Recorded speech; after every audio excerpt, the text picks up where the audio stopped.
Yep.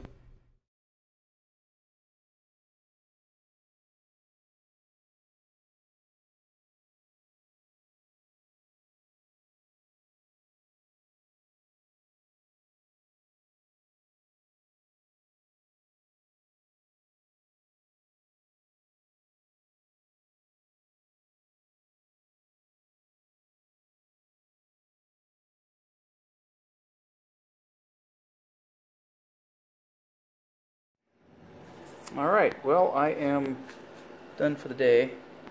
All the stuff in the camera, these little pixelated things, that's dust. I'm sure my lung is full of them too. I've gotten a lot of stuff stripped out. I have a few things I've got to, what do you call it, sandblast. Up in here, I got some out with the wheel, but so I'll be sandblasting that probably tomorrow when I start off the next portion. I'm basically going to do 1/4 in a day, although this is the weekend and it took me quite some time. Got a few pits here. That's what do you call it? Spot welds. Some down through here. I need to get that with a wire wheel. And the rest of it, all of that is done, stripped. Let me see if I can get some of that out of there.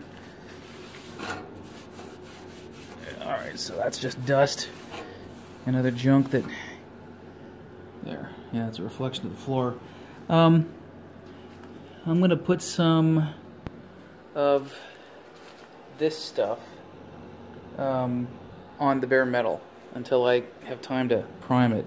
This stuff is phosphoric acid and water. I've been told to use... I think it's called phosphor, actually, to do the very same thing. So, once I've sprayed this stuff on, I'll kind of brush into some of the seams, the areas that are kind of hard to get to, let it kind of do its thing, and I'll be done for the night. Take a shower, and God, I should probably open the garage door, get rid of some of this dust, honestly. And there we go, all done. That looks like some leftover paint. I may need to scrape that off. This car was originally red. Repainted red at some point. I know this because there's the primer coat, then there's the red, then there's a primer on top of that, and then a primer, and then this white. Anyway, so I may need to scrape this back down. And what you're looking at here is all the phosphor acid treated metal, and got a few pits to get out of there, of course, and some more paint to kind of get out. All these are, you know, spot welds, and I know that looks kind of orange in the picture, but in reality that's just, maybe I missed some. It's not wet. I got a few pits here, all throughout in here. Got that to pound back in. I've got some pitting here. I'm gonna fill all of this with fiberglass hair, so it's a nice even mating surface for the beading. But I'm not sure about this stuff and this stuff. This, from the other side, is this.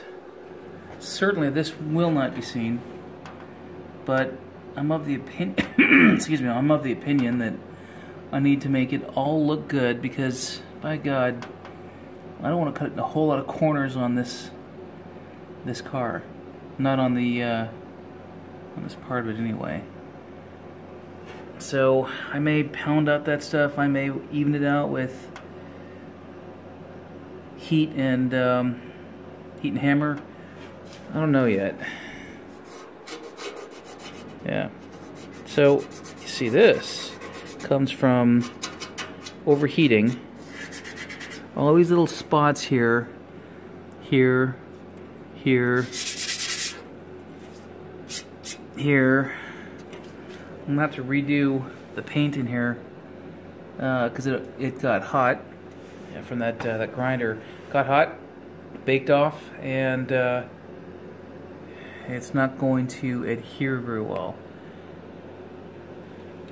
So got some rework in there to do. That's all right. So enough for now. Quick, let me see, where is that damn thing? Quick update on this.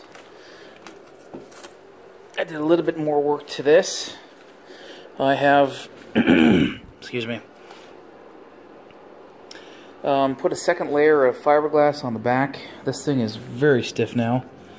Very, very stiff. And I filled up this area here with matte and resin, layer upon layer upon layer. I'll let it cure overnight and kind of shape it up and make it look nicer, but this on the actual metal piece adds structural stiffness to the entire thing. So I wanted to do the same thing, but with, you know, much more than just a lip over the horizontal there. Then I'm going to kind of clean things up and get into that front dam, the valence, see what I can do with that. At least get it nice and evened out, de-rustified and so forth. So this is this, and not too bad a shape. Certainly easily workable. I can definitely do some stuff with that. So enough for now.